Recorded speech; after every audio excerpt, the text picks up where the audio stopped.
Hello and welcome back to Aetheral Space. It's your Aetheral Space. 5.17. Is this our science opening for every experiment. video in series now? We're Yes. going to say, it's your ex. Well, that's brilliant. Did you see the new thumbnail, speaking of, for Your Turn to Die? Our viewers won't see it for a hot minute. I saw them. I love them. I love them. It brings us across the... I can't spoil it because this will go out. Well, this will go out before the episode in question, so I can't spoil anything. So. Right. Well, no, it won't, because that thumbnail won't be used till our next set of recordings. Is reflecting things that have happened from our perspective, but have not yet happened from the audience's perspective. Right. Alright. So if you look at the Discovery SCV channel in the true four-dimensional way the makers intended, right, you'll understand. Alright, you ready?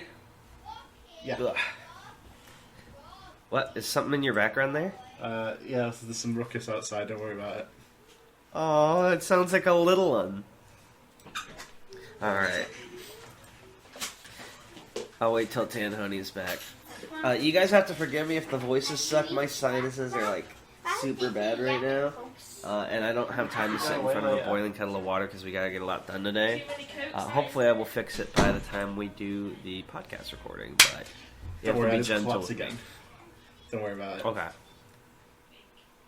Dragan grinned with confidence he didn't feel as he faced off against the bald woman, her guardian entity bobbing and weaving through the air around her. Leave her to me? Had he really said that? It was taking all his effort just to stand. Was he really an... I could still hear it pretty that's good, because sorry. it's still happening, so... Oh, sorry. Okay, sorry. I thought you closed the door. Sorry. Leave her to me. Had he really said that? It was taking all his effort just to stand. Was he really in any position to be taking on anything that wasn't a nap? His legs shuddered beneath him as he took a step forward. Are you sure you want to fight her, Mr. Dragan? Serena asked, a quizzical finger on her lips. You kind of seem like you're about to die or something. Dragan ignored her. That's an interesting pet you've got there, he called out to the bald woman, readying the Gemini shotguns he had left. I kind of want to know more about it. Guardian entity, right? When no answer came, the woman was clearly trying to figure out a way to get past his shotgun. Dragan continued. You called it Rokrokubi, right? That's kind of a mouthful, isn't it? Who gave it to you? Did they name it Rokrokubi? Are you allowed to change the name once you get it, or is it sort of locked in? Constant questions, his tone raising higher at the end of each one. Every aspect of his speech optimized to be as annoying as possible. Irritation was a dagger that could slip through caution quite easily. Unlike outrage, annoyance made you feel as though you were above the thing annoying you, that it was something to be looked down upon. There was no need to be cautious around something that was merely annoying. You ramble about things you don't understand, boy, the bald woman spat into the dirt. A guardian entity isn't something to be taken so lightly. Really? Dragan cocked his head as he watched Rokrokubi's neck sway through the air. But it looks so weak. I bet I could beat it easy. The woman sniffed, the irritation on her face growing more and more obvious. I'd watch my tone if I were you, boy. Why? Dragan laughed. There's obviously nothing you can... The entity lashed out at him, neck spanning tens of meters in a split second. Immediately, Dragan fired the Gemini shotgun he'd primed, but not in the direction one would expect. Instead, he fired it sideways, so that the blast skimmed across the guardian entity's eyes instead of firing into its skull. Red blood spurted out from the creature's ruined eyes, and it went to rear back in pain, but Dragan grabbed it by the ear with one hand and pulled it close, his other hand rummaging in his satchel. Hurry, fucking hurry! He told himself. You should have already been holding this! Even as the entity thrashed blindly in his grip, almost sending him stumbling to the ground, his other hand found what it was looking for. The water skin he'd been given for the journey to this camp. He drunk it dry along the way, but now it was useful for another purpose. With a grunt of exertion and a flicker of blue aether, Dragan jammed the water skin right into the mouth of the guardian entity, making sure that one of the beast's huge fangs went all the way in. Just a few seconds. He just needed to keep it there for a few seconds. 1. The entity continued to thrash wildly, trying to pull away from Dragan. 2. It screeched in distress, the sound like nails against a chalkboard. 3. It finally pulled away back to its master, sending Dragan falling forward onto his knees, water skin clutched to his chest. Serena! He gasped, securing the top of the water skin. The pain radiating throughout his body was beginning to become overwhelming again. She's all yours! Fuck her up! Serena had watched Dragan's little wrestling session with a bemused expression, but now her face once again spread into a wild, carefree grin. She spun the great swords in her hands, kicking up dirt and grass where they sliced through the ground. "Sure thing, Mr. Dragan," she shouted cheerfully. "You seemed kind of weak anyway, so I'm glad you changed my mind." Dragan clicked his tongue. It was true, but she didn't have to say it. Besides, he'd gotten what he'd wanted. Sorry for doing this so early, but I'm gonna pass it off to you. No worries at all. No. This wasn't happening. This couldn't be happening again. This was what Ruth was good for. More than that, this was what she was good at. More than that, this is what she was good for. All that she was good for. She couldn't fail again. She just couldn't. And yet, Ruth went flying like a cannonball into a bookshelf as Nail hurled her with his guardian entity, the wood smashing into splinters and flying through the air. For a moment, she gasped for breath. The impact had knocked the air from her lungs, but Nail Mandarin wasn't going to give her time to recover. In a second, he was upon her, flipping the shamisen over in his hands and stabbing the handle towards her throat, clearly intent on breaking her neck with it.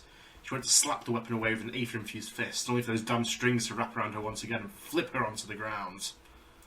As the strings held her in place, preventing movement, Ruth felt Nail's boot land on her back, keeping her steady. At the corner of her eye, she saw Greener toss the sword over to Nail, the regulator caught in his free hand, raising the weapon high. The tip of the blade clearly pointed at the back of Ruth's neck.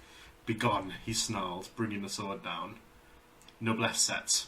There was a flash of white light, the sound of shattering glass, and in the same moment the sword went flying out of Nail's hands, slicing through the wall of the tent and out of sight. The strings of the shamisen too were repelled, swaying violently through the air like startled snakes as they were knocked back. Skeletal set. Ruth's skeletal set reappeared just in time. Greener had fired another arrow her way the moment she'd seen the armour had first vanished. The bolt ricocheted off Ruth's skeletal mask, lodging into the ground, and the next moment, Ruth herself had rolled away, out of range of both Nail and his guardian entity. She landed in the corner of the tent, behind what must have been Mandarin's desk, positioning herself so that she could see both Nail and Greener at all times. There was a marked difference in speed between Nail Mandarin and the weapon he wielded. Those strings could lash out as fast as lightning, whereas Mandarin was limited by normal human biology. That made predicting his attacks annoying. She had to take into account both his movements and the movements of that damned shamisen. If anything, it made it more like a 2 versus 1. Scratch that, 3 versus 1. Ruth's eyes flipped back to Greener, who was still pointing the nozzle of a flamethrower in the direction as she caught her breath. That woman was trouble. She didn't seem to have Aetheral or even a guardian entity. The proficiency she had in trickery and weapons made her a noticeable threat. You couldn't even be sure that flamethrower was the only thing up Greener's sleeve. She had 2 arms, after all. This whole thing was frustrating. In a 1-on-1, she was certain she could defeat Nail Mandarin. In a 1-on-1, she was certain she could defeat this Greener woman. And in a 1-on-1, she was damn sure she could defeat a musical fucking instrument. In this situation, against all 3, she was finding herself consistently on the back foot. Cold rage radiated through her body, even as she cursed it. She knew she'd make stupid decisions when she was angry. Hell, she made stupid decisions when she was calm, too. Greener's grip tightened on her wrist. Nail adjusted his footing. This break in the action was only seconds long. This was the sole chance she'd have to come up with a plan. Claws glimmering in the light of the fire, Ruth brought her body low to the ground. She could win this. She could. If she just... "Ruth!" came Dragan's cry from outside. "We've got to go, now!" Ruth hesitated, her eyes flicking between her 2 enemies. No, she could win this. She couldn't just leave. Serena screamed again next. "Miss Ruth!" she shouted. "This is sort of really bad." Another second's hesitation, the red lenses of her mask fixed on Nail's green eyes. And then Ruth leapt backwards through the flaming cloth of the tent, emerging once again into the sunlight and the warfare. Cold fury was replaced with hot shame, warmer even than the flames around her. "And there you go," Skipper had said. "Proof there's more to you than you think." It meant that she wasn't just a killer, and Ruth was becoming more and more certain he'd been right. She wasn't even that. Are you okay to come back, or do you want me to keep going? Yeah, I think I can finish it up. Also, you're getting really good at the Skipper voice. You're definitely coming into it. I'm serious. You're doing good. Peter. Come on, Dragan. You gotta take care of each other. They'd been here too long. Dragan watched in horror as one of the rebels that had come with them made a run for it, the stocky girl barely making it to the tree line before an avian guardian entity swooped down from the sky and plucked her head from her shoulders. Jesus. Her decapitated body made it 2 more steps, blood insistently spurting from its stump before falling into an undignified pile. The other rebel let out a scream like a strangled cat, holding his sword in front of him with shaking hands. It was useless. He honestly looked like he'd never held a weapon before. Perhaps he really hadn't. This camp would have been host to many regulators and, by extension, many guardian entities. It had been vital that this operation was an assassination, not a battle. Under these circumstances, using these resources, a true battle would quickly make way for a massacre. But they'd been here too long. 10, nearly 12 regulators surrounded what remained of their group in a circle, guardian entities swarming around them like dogs straining against their chains. Dragan glanced over at the surviving rebel, the one holding the sword. "Don't do anything hasty," he muttered. "If they were going to kill us, they'd have done it already." The man, no, the boy, sniffled.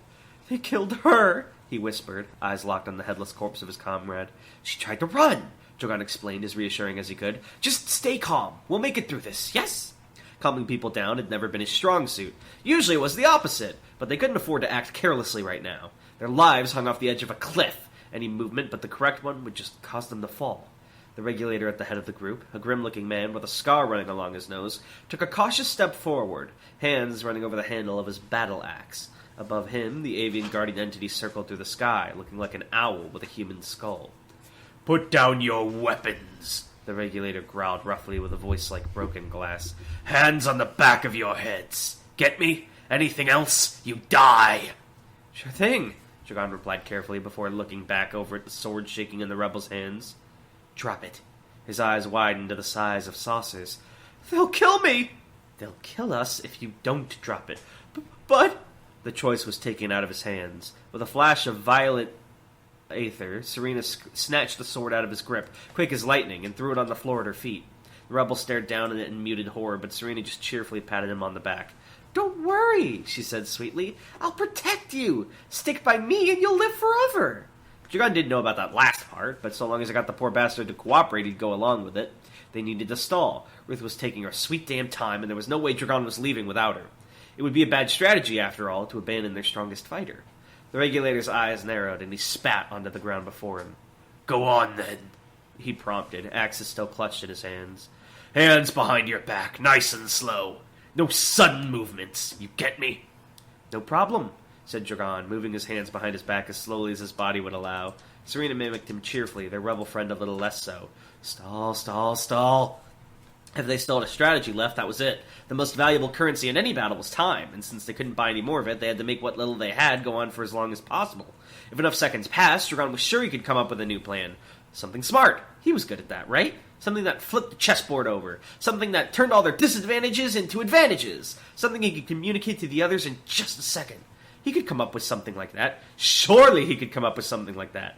Dragan opened his mouth to speak, still not knowing what he'd say, and in the same instant, Ruth came flying out of the command tent, claws slicing the fabric to ribbons as she landed just in front of their tiny group. The tension was broken just for a second, just for an instant, and Dragan knew that it would explode into chaos once that instant ended. He knew what he had to say. "Fucking run!" he shouted. Da-da-da-da. Wow. Wow. Dragan, Cheers, epic I'll plan. take It's time for the final plan, Smokey. No! Come on, Rebel, we can do it. The rebel Smokey. Yeah. Oh, man. Alright, well, that was an interesting chapter. I'm very curious to see where this escape plan goes, because, I mean, granted, these are unnamed regulators for the most part, aside from Avian Man, but still, these Guardian entities are a problem. There's, like, at least 12 of them, so I'm wondering how they're gonna slip their way out of this one. And also, Dragan has done a strange thing with a water bottle. What could he be thinking? What did he do with the water bottle? I must have missed He it. jammed it into the enemy's mouth, and then once he did that, he's like, "Okay, now Serena, you can beat her up." What was he thinking? The enemy, that was like the weird slinky guardian entity, Yeah. right? The one that was like, okay. Alright, well, thank you guys for watching. I'm going to go try and quickly fix my nose problem before the next chapter. We'll see you guys next time. Bye! Bye.